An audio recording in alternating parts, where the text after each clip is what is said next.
자, 반갑습니다, 여러분. 오늘이 2020년 5월 17일, 5월 들어서 세 번째 맞는 일요일입니다. 4월은 가장 잔인한 달이다, 이런 식구가 있지만 우리 민족에게 있어서는 4월과 5월에 실로 가슴 아픈 많은 일들이 있었습니다. 그렇다 하더라도 우리가 잊지 말아야 할 것은 그 고통을 통해서 우리는 앞으로 나아가는 희망을 보았다라고 하는 것이죠. 그건 잊지 맙시다. 자, 오늘은 제가 여러분들과 함께 구원에 대해서 이야기를 좀 나눠보려고 해요. 구원, 수없이 들어보신 이야기입니다. 구원이라고 하는 것. 이 개념이 뭐냐 하는 건데요. 구원에 대한 개념. 참 여러 가지가 있습니다. 그것도 간단하게 여기서는 이렇고 저기선 저렇고 이렇게 이야기할 수 있는 것이 아니라 구원에 대한 개념은요. 일단 유대교에 있어서의 개념이 있어요. 그런데 이 유대교의 개념에서도 초기가 있고 후기가 있습니다. 이 초기와 후기를 나누는 건 학자들 따라 조금씩 차이는 있지만 이때가 이제 포로기라고 하죠. 그러니까 바벨론으로 포로가 돼서 붙잡혀 가기 이전을 초기라고 보면 포로에서 돌아온 귀환 후를 후기 이렇게 보기도 합니다. 또한 헬라 문명을 영향받아서 헬라 문화죠. 그 이후에 지금 우리가 이야기하고 있는 기독교, 그 당시에는 예수교 이렇게 또 예수를 따르는 사람들 그런 이야기로 그런 뜻으로도 불리워졌겠지만 헬라 문화권 안에서 역시 구원이라고 하는 개념은 몇 가지로 나누어져 있습니다. 그런데 그 중에 우리가 지금 봐야 할 것은요, 예수가 생각하고 있는 구원의 개념이라고 하는 것과 또 하나는 사도시대, 그러니까 제자들이 생각한 구원에 대한 개념이라고 하는 것이 좀 차이가 있습니다. 특히나 사도시대 같은 경우는요, 예루살렘에 있었던 사람들, 예루살렘, 그러니까 이 사람들은 이제 히브리 민족들인 거죠. 그리고 예루살렘 외에 이방인들을 위한 전도를 했던 사람들, 이방전도. 이 사람들, 물론 이 사람들도 히브리인들이지만 특히 바울 같은 사람은, 하지만 대부분 이제 헬라 문화의 영향을 받았던 사람들이죠. 그리고 헬라 문화권 안에서 선교 활동을 했던 사람들.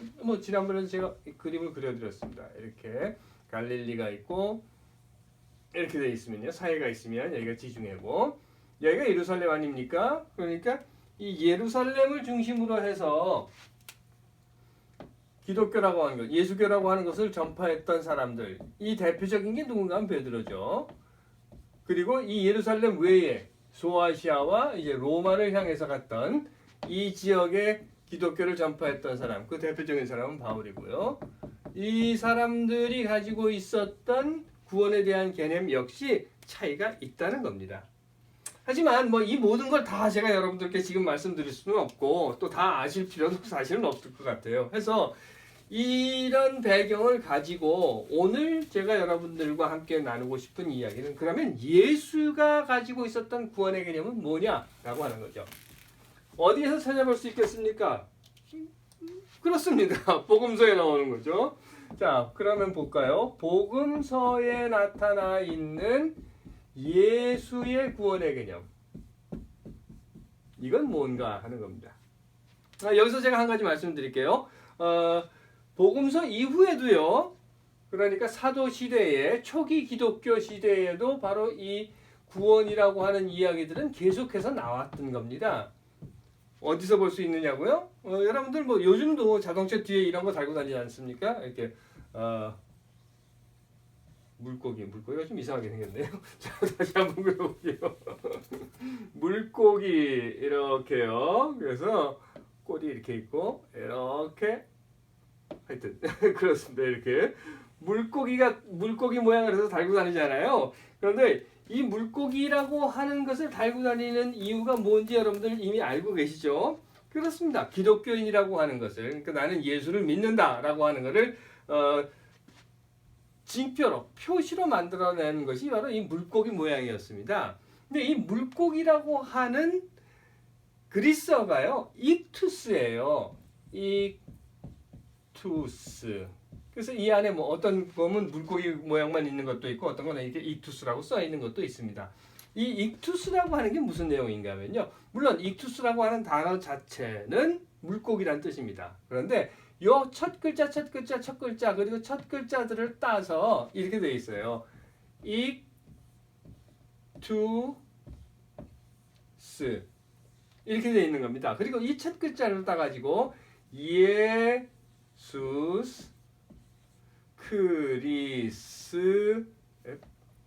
크리스토스 휘오스 죄송합니다. 휘오스가 여기가 휘오스가 아니라 테오스죠. 테오스 그리고 휘오스 그런 다음에 이 마지막으로 있는 게 뭔가 하면요. 이건 다 아시는 거고요. 예수는 예수고요. 그리스도 테오스는 하나님이란 뜻이죠. 하나님. 휘오스는 아들입니다. 그리고요 마지막으로 있는 게 소라고 하는 단어인데요. 이게 뭔가 하면 구원이에요. 그래서 초기 기독교인들이 비표로 이렇게 썼던 겁니다. 그 말은 초기 기독교인들 역시 이 구원이라고 하는 이야기를 계속해서 했다는 거예요. 그렇다고 하면 여기서 예수의 구원의 개념보다 조금 요즘의 이야기로 넘어가 본다고 하면 이런 거예요. 구원이라고 하는 개념이 흔히 교회에서 말하는 것처럼 흔히 여러분들 많이 교회에서 들어보신 이야기인데요. 구원 그러면 구원이 뭐냐? 이런 거죠. 죄사함을 받는다. 그래서 죄사함을 받아가지고 어떻게 돼요? 그래요. 이걸 이제 구원이라고 하는 거예요. 구원받아서 어떻게 됩니까? 부활해서 천국 가서 영원히 산다. 이런 걸 구원이라고 하는 말로 많이들 이야기했다라는 거죠. 왜냐하면 앞에서 말씀드린 것처럼요. 복음서에서 예수가 가지고 있었던 구원의 개념이라고 하는 것이 초기 지하로 숨어든 교회가 가지고 있었던 익투스에서의 이 구원이라고 하는 그러니까 소조라고 아까 제가 앞에서 말씀드렸습니다. 소조라고 하는 이 개념을 가져다가 그대로 계속해서 오늘날의 교회에서도 사용을 하다 보니까 이런 구도가 만들어졌다는 겁니다. 물론 여기서 죄사함이라고 하는 것 이건 원죄 이야기도 여기서 또 나와야 되는데요. 나중에 또 기회가 되면 원죄 말씀을 드릴 테고요. 그래서 구원을 받으면 부활하고 천국 가서 영생을 한다. 그런데 이 이야기에서는요. 저는 이렇게 한마디로 대답을 드리고 싶어요. So what? 그래서 뭐 할 건데 영생을 해가지고 천국 가서 그러니까 이런 이야기는 우리 하지 맙시다. 오늘 제가 여러분들과 하고 싶은 이야기는요. 다시 앞으로 돌아가서 예수에게 있어서 그렇다고 하면 구원이라고 하는 것은 어떤 개념으로 예수는 그가 살았던 세상 속에서 그 시대 속에서 그를 따라다녔던 사람들, 그가 마주했던 사람들, 그 함께 하면서 어울렸고 함께 울고 웃고 춤추고 마시며 살았던 그들에게 예수는 어떤 의미로 구원이라고 하는 이야기를 했는가라고 하는 것에 대해서 말씀을 여러분들과 나눠보도록 하겠습니다. 자, 앞에서 이야기 쭉 드린 것 여러분들 이제 정리가 되셨죠? 자, 그러면요.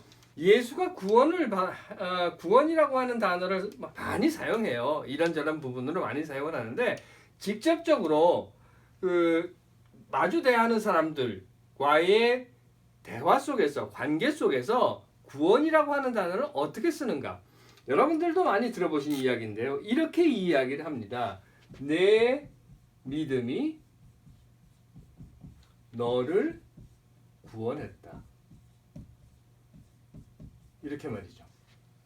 자, 그러면 한번 우리 도표를 한번 그려볼게요. 제가 아직 여러분들 보시기 편하게. 자, 이렇게 볼까요? 내 믿음이 너를 구원했다라고 하는 겁니다. 그런데 이렇게 딱 놓고 보면요, 앞에 뭐가 좀 있어야 될 것 같아요. 그렇죠? 맞습니다. 여기 상황이라고 하는 것이 있어요. 여기서 제가 한 가지 말씀드릴게요. 구원이라고 하는 원자, 한자 여러분들 아시죠? 이렇게 쓰여져 있습니다. 이게 원자입니다. 그런데 이게 무슨 글자인지, 무슨 변인지 아세요? 물론 다 아실 겁니다. 그렇습니다. 선술자예요. 구원이라고 하는 것. 그래서 이렇게 무언가를 얻는다라고 하는 것, 잡아낸다라고 하는 것은요, 손이라고 하는 겁니다. 여기는 행위라고 하는 거예요. 행동이 따라야 하는 거예요. 자, 그러면 다시 상황으로 가볼게요. 내 믿음이 너를 구원하였다. 예수가 누구에게 이 이야기를 했는지 아십니까? 그래요. 혈루병 걸린 여인이 있었어요. 혈루병. 그런데 이 여인이요, 예수의 옷깃에 손만 대도 내 병이 나을 거다라고 생각을 했다는 겁니다. 그래서는 어떻게 했는지 아십니까? 옷깃에 손을 댔어요. 그래서 예수가 뭐라고 얘기했어요? 내 행위가 너를 구원하였다. 이런 거예요. 또 나면서부터 소경되었던 사람이 있었습니다. 이 사람이 예수가 지나가는데 막 소리치는 거예요. 구해주세요. 내 눈을 고쳐주세요. 고쳐주세요. 하고 주변에 있었던 사람들이 이야기를 합니다. 아우 좀 시끄럽다. 조용해라. 조용해라. 하지만 이는 계속해서 외칩니다. 그러자 예수가 그를 불러서는 내 믿음이 너를 구원하였다. 라고 이야기를 하는 거예요. 이런 겁니다. 또한 여인이 와서 예수 발에 뭐 향유를 붓고 발을 씻어줬다. 이런 이야기 여러분들 성서에서 보셨죠? 여인입니다.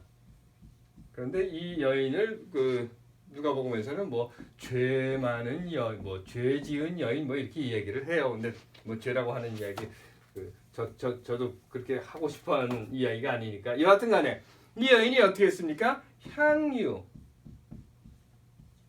향유를 깨서 예수의 발을 이렇게 씻어줬다는 겁니다. 그러자 예수가 뭐라고 얘기했는가 하면 내 믿음이 너를 구원하였다 라고 했다는 거예요. 여기에요. 이 칼럼이 하나 비었습니다.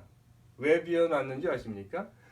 상황은 이런 상황이었고요. 내 믿음의 행위라고 하는 것은 이런 것들이었고 그렇다라고 하면 이 행위는 빨간색으로 써볼게요. 행위는 그러니까 앞에서 말씀드렸죠. 행동이 있어야 되는 거예요. 믿음이 있으면 행동이 있어야 되는 겁니다. 이게 행동이에요. 이런 행동이었고요. 그리고 그 결과는 구원을 받았다는 겁니다. 그 말은요. 여기에는 이게 있어야 되는 거예요. 무엇으로부터 매우 중요한 겁니다. 으로부터. 그 말은요. 구원은 그냥 뭐 밑도 끝도 없이 뭐 예전에 뭐 그런 거 있다고 했었는데 요즘도 한국에서 그러는지 모르겠어요. 길거리 지나가는데 구원 받으셨습니까? 이러고 물어본다는 거예요. 언제 받으셨습니까? 몇 년, 몇 월, 며칠, 몇 시, 몇 분에 받으셨습니까? 이렇게. 그것이 아니라 밑도 끝도 없이 구원 받으셨습니까? 이게 아니고요. 구체적인 상황으로부터 구원을 받는 거예요. 뭡니까? 혈루병으로부터 구원을 받는 겁니다. 그러면 어떻게 되는 거예요? 병고침이 있는 거예요. 병고침. 그렇죠. 무엇으로부터 왔어요? 병으로부터 왔으니까. 병고침이 있는 거예요. 소경이 외쳤어요. 그래서 구원을 받았어요. 그러면 어떻게 됩니까? 눈이 뜨는 거예요. 그래서 보게 됨. 이런 거예요. 여인이 향유를 바르고 발을 씻어주는 행위를 통해서 구원을 받았어요. 그러면 뭐 어떻게 됩니까? 죄 용서를 받는 거예요. 여기 뭐 그 부분은 그렇습니다. 여하튼 죄 용서라고 되어 있어요. 죄 용서를 받는 겁니다. 무엇으로부터 이렇게 되는 거예요. 이것이 바로 구원이라고 하는 개념의 아주 대표적인 아주 분명하게 우리가 그려놔야 하는 구도라고 하는 겁니다. 만일 무엇으로부터라고 하는 것이 없으면 구체적인 상황이 없다라고 하면 행위라고 하는 것이 나올 수가 없어요. 또 구체적인 상황이 없다라고 하면 구원이라고 하는 것에 대한 개념이 없는 거예요. 구체적인 상황이 없는 상태에서 구원이라고 하는 것은 없는 겁니다.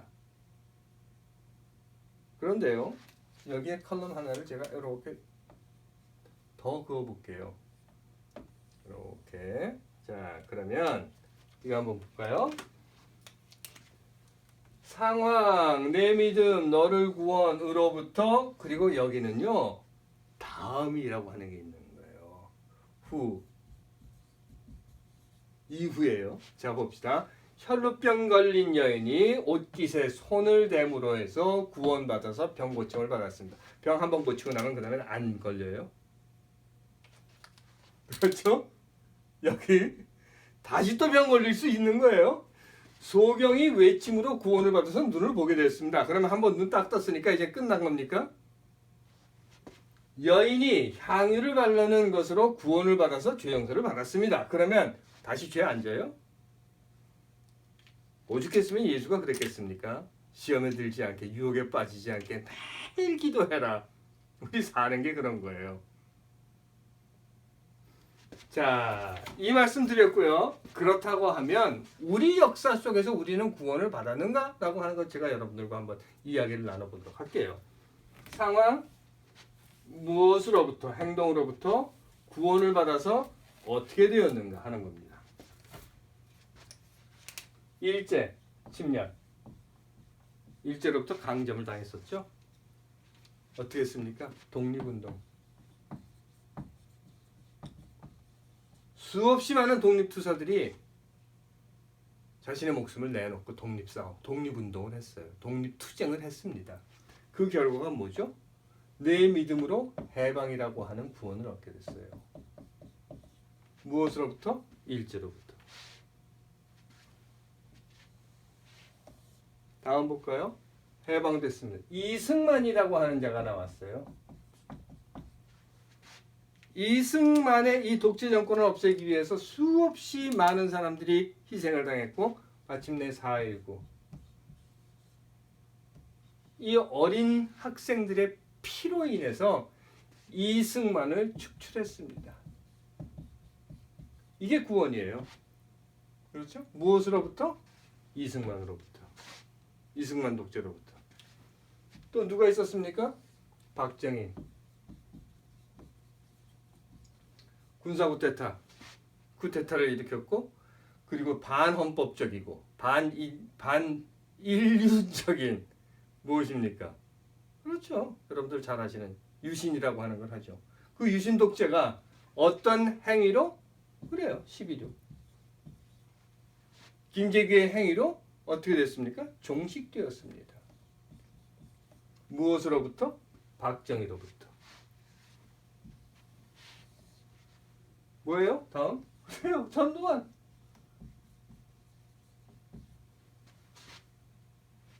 무식한 전두환. 무식한 군사 정권 전두환으로부터 시민혁명. 시민혁명으로 무엇을 얻었습니까? 직선제. 직선제라고 하는 구원을 얻은 거예요.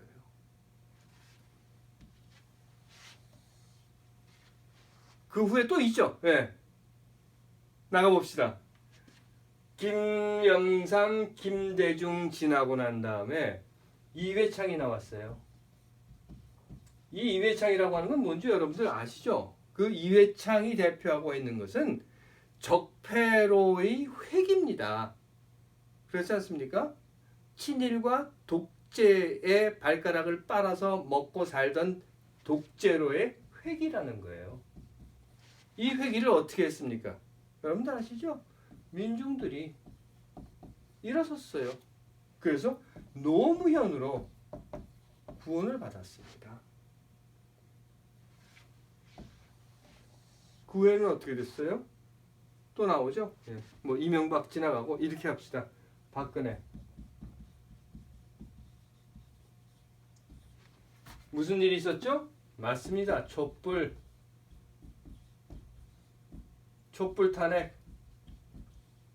탄핵으로 마침내 문재인이라고 하는 구원을 받은 거예요.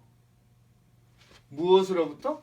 박근혜라고 하는 무식한 정권으로부터, 무능하고 무식하고 무치한 정권으로부터 촛불 탄핵으로 문재인을 통해서 우리는 문재인이라고 하는 구원을 얻은 거란 말이죠.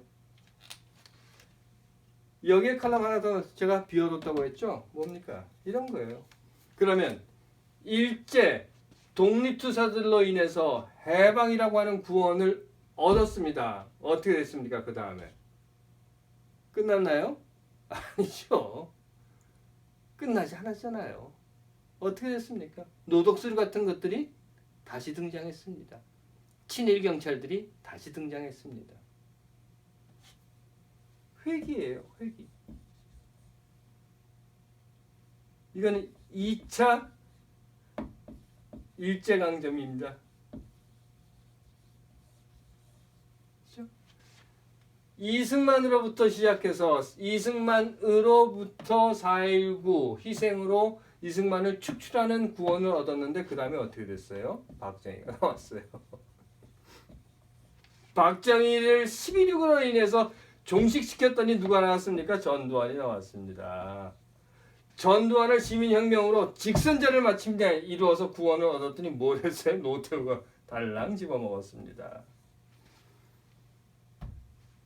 이회창을 잡아내버렸더니 노무현이라고 하는 것으로 구원을 얻었더니 무엇이 됐어요? 이명박이 먹어버렸습니다. 박근혜. 지금 우리는 문재인이라고 하는 구원을 얻고 있어요. 이 이후에 어떻게 될지 이건 여러분들이 결정하셔야 하는 겁니다. 여러분들이 어떤 행동을 하느냐에 따라서 내 믿음이 너를 구원하였다라는 예수의 이야기가 이루어지든지 아니면 내 믿음이 너를 구원한 것 같지 에라 이렇게 되든지 그건 여러분들이 어떻게 행동하시느냐에 달려 있다는 겁니다. 구원이라고 하는 것은 이런 겁니다. 구원은요, 물론 뭐 다른 이야기 많아요. 앞에서 말씀드린 것처럼 뭐 죄사함 받고 무슨 뭐 부활 뭐 영생 얻고 뭐 하지만 예수가 자신과 함께 살았던 사람들에게 보여준 구원이라고 하는 개념이라고 하는 이런 거였어요. 다시 정리해서 말씀드리면 구체적인 상황에서부터 시작합니다. 상황에서부터 시작을 해서 행동이 있어야 되는 거고요. 이게 믿음이라고 하는 거죠. 그리고 그 행동에 따라서 이 구체적인 상황으로부터 구원을 얻는 거랍니다. 그러면 구원을 얻었으면 이 구원을 어떻게 해야 되는 겁니까? 그렇습니다. 지켜야 하는 거예요. 지켜야 하는 겁니다. 구원이라고 하는 것은요, 어느 한순간에 끝나버린 것이 아닙니다. 구원은 하나님께서 만들어주신 이 아름다운 세상, 사람이 사람답게 살 수 있는 세상을 향해 만들어가는 과정인 거예요. 한순간에 딱 끝났으니까 이제 구원 끝! 이게 아니라 오늘부터 시작해서 계속해서, 아니 그 이전부터 시작해서 계속해서 만들어가는 과정이라는 겁니다. 그렇기 때문에 우리는 이 구원이라고 하는 것을요, 구체적인 상황에서 시작한 행동을 갱신해 나가야 한다고 하는 겁니다. 이것이 곧 구원입니다. 구원은 과정이라는 겁니다. 천국 가는 구원이요? 그건 가서 이야기합시다. 하지만 이 땅이 하나님의 나라, 하나님의 뜻이 이루어지는 나라가 되게 하기 위해서는 맞습니다. 배고픈 사람에게 있어서 구원은 밥인 거예요. 병든 사람에게 있어서 구원은 병 고쳐주는 거고, 억울하게 감옥에 갇힌 사람에게 있어서 구원은 해방시켜주는 겁니다. 무엇으로부터? 굶주림으로부터, 병듦으로부터, 옥에 갇힘으로부터, 구속됨으로부터.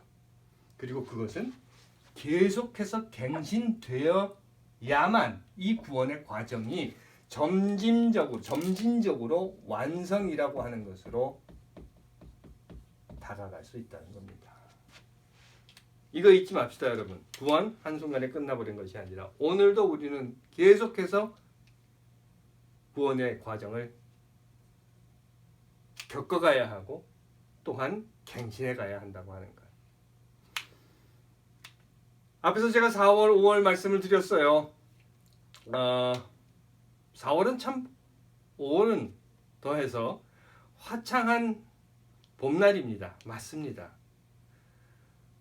새싹이 돋기 때문에 또 새꽃이 피기 때문에 그래서 더욱더 아름다운 그런 계절이기도 합니다. 하지만 날이 따뜻해지면 그 추운 겨울을 견뎌냈던 새싹들이 피어서 아름답게 하는 것처럼 추운 겨울 동안 땅 속에서 가만히 이렇게 숨어 있었던 벌레들이 스물스물 나오기 시작합니다.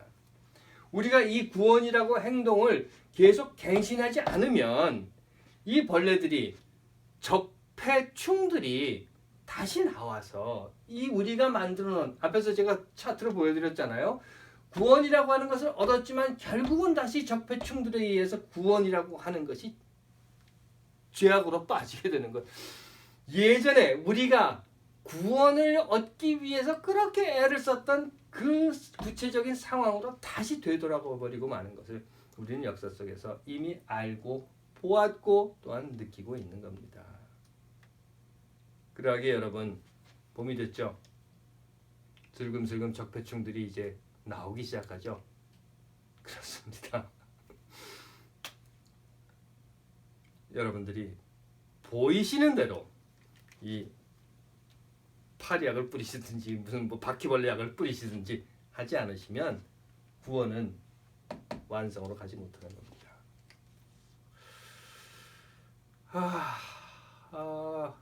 이 코로나 바이러스 사태가 좀 많이 심각하죠.